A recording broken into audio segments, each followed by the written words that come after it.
New York is in the grips of a crime wave. Crack is now sweeping New York. Justice Department officials now say there is a direct link between crime and cocaine. Evidence of heavy money and heavy violent drug traffic is all around. It was like the heyday of crack. Every city was having trouble with violence. Don't move! New York City at the time was having 3,500 murders a year. It was a war zone.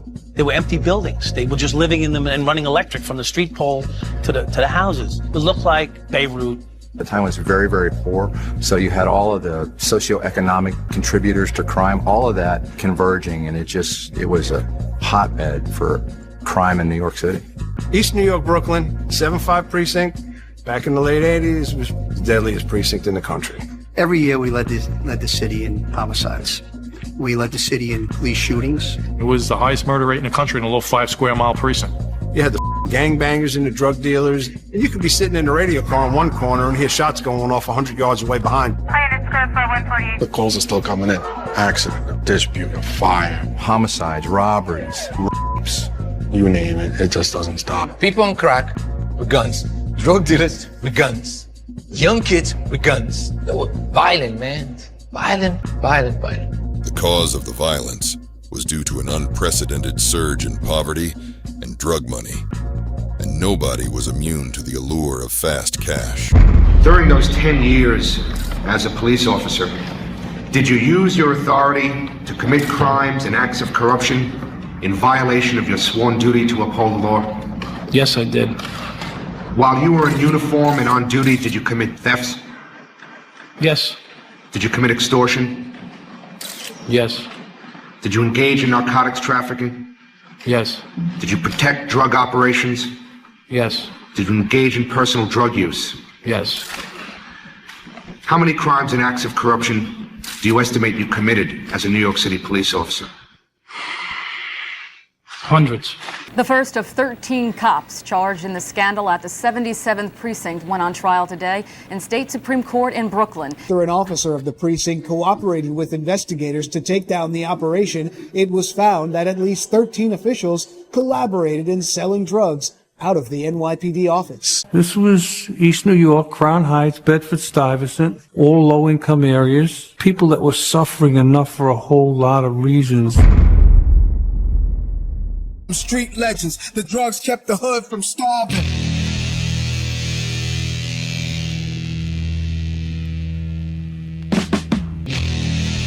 Puerto Rican Jesus grew up in Cypress Hills projects in Brooklyn and immediately became the one his siblings looked up to. As a young kid, Puerto Rican Jesus got into an accident while riding his bike throughout Brooklyn, but instead of the cops taking him to the hospital, they took him to his apartment, which ended up being a lawsuit, and at 18 years old, he received his lawsuit money and invested it in himself as a street pharmacist. Jesus' spot on Picken Avenue was a gold mine, making him over $100,000 a day as a teenager, and he built a strong crew around him and eventually became a millionaire in less than a year. Making money and getting fly was his persona, and was one of the reasons why Mike Tyson took a liking to him. Jesus blended in with Harlem young hustlers effortlessly. He was also a heavy gambler, and CeeLo was his game of choice, often being seen up in Harlem underground gambling spots. That's nothing, nigga. That's nothing. Look at you. You already know the bank, nigga. One late night in Harlem, while gambling, Puerto Rican Jesus got into a shootout that left him shot twice.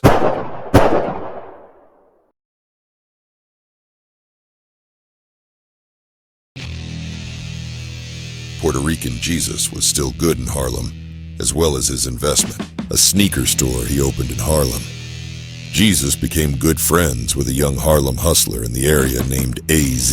They bonded and became good friends and would play basketball regularly.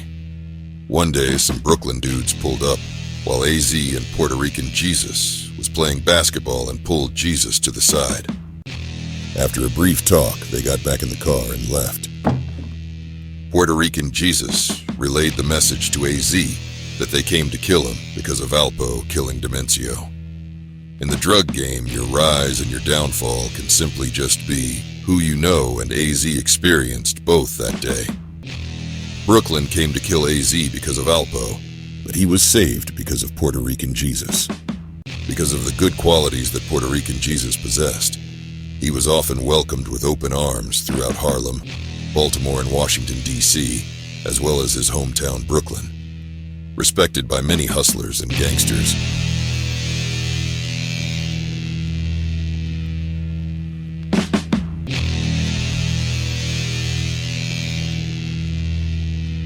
Cough up a lung where I'm from. Marcy, son, ain't nothing nice. Cough up a lung where I'm from. Marcy, son, ain't nothing nice.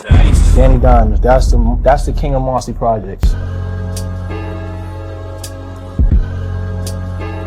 Danny Diamonds, aka the king of Brooklyn's Marcy projects, was strong in the 80s. This is where it all happened. This is where the empire started to grow, come alive. The money was coming in so fast, we didn't know what to do with it. 2 safes on the top floor. There was a safe in the middle floor, and of course I had a safe in the basement. The whole house was loaded with safes, about 4 safes in totality in this house. Danny had a major connect that was hitting him with the best quality and the best prices, putting him in a position to give others the opportunity to make money.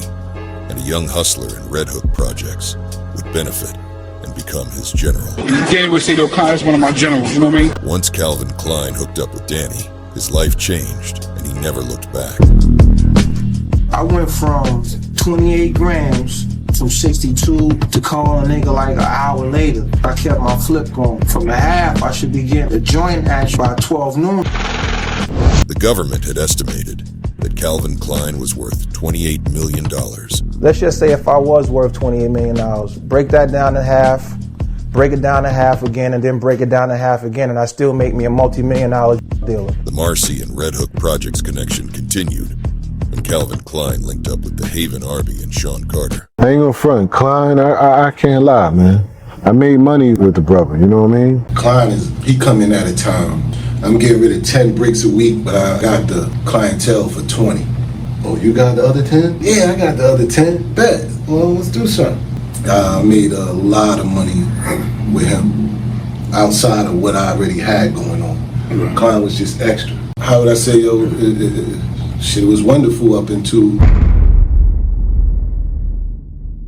one time, you know, he come down on my end and create some bullshit, get into some Brooklyn dumb shit. Mm-hmm. You know what I'm saying? With the who this nigga staring at old shit. Shit happened with him and Jay and they caught a case. A case that he and I caught in '89. We was at a party, mayhem just broke out. You know, we being from Brooklyn, being from New York, wasn't that many people with us.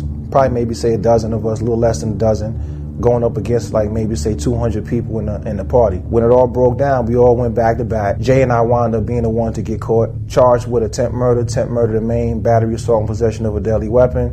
But we worked matters out where he didn't have to charge Jay. So I had just got acquitted for the murder in '89. This incident right here was only 45 days after my acquittal. Jay was like, you know, yo, Klein, you've been through a lot. I don't really have no record.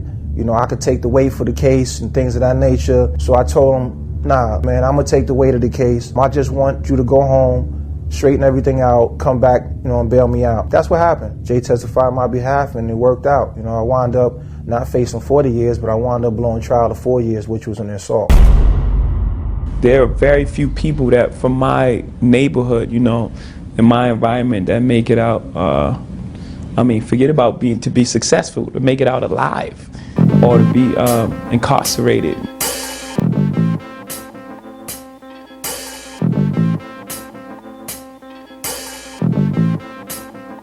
Fast money was on the streets, and like many young men in the 80s, he stepped in that world. In interviews, he's admitted to selling drugs as a teenager, not glorifying it, but acknowledging it as survival. We had to find a different way because there were no jobs available. You know, the school system was shot. Right. You know, so we had to hustle to find a different way to make means for ourselves.